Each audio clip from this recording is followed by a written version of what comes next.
À l'époque, je pensais avoir tout sous contrôle. Je me voyais comme le capitaine de mon navire, confiant et indifférent aux autres. En réalité, j'étais sur un Titanic en train de couler, fonçant droit vers un iceberg. Je refusais d'admettre que je devenais accro. Je me disais, je peux arrêter quand je veux. Je pensais que cela ne regardait que moi. Cet état d'esprit m'a conduit à cacher mon addiction et à me mentir à moi-même. Je me suis convaincu que je ne pouvais pas me permettre de me tromper. Je ne devais d'explication à personne. J'étais adulte et je pouvais gérer mes propres affaires. La véritable tromperie était de me mentir à moi-même.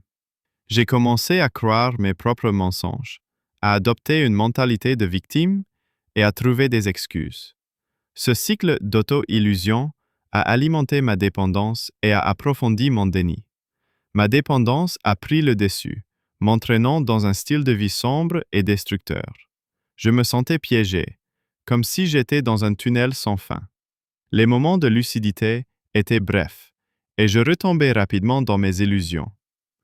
Mes amis et ma famille m'ont contacté, mais je les ai repoussés, convaincu que je n'avais pas besoin d'aide. Ce n'est que lorsque j'ai touché le fond que j'ai pleinement compris ma situation.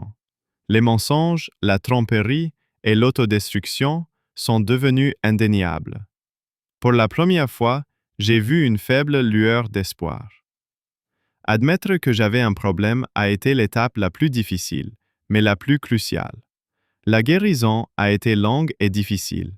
J'ai dû faire face à la vérité et démanteler les murs de mensonges que j'avais construits. J'ai commencé à reconstruire ma vie. Chaque jour était un défi. Mais avec détermination et soutien, j'ai commencé à reprendre le contrôle de mon navire.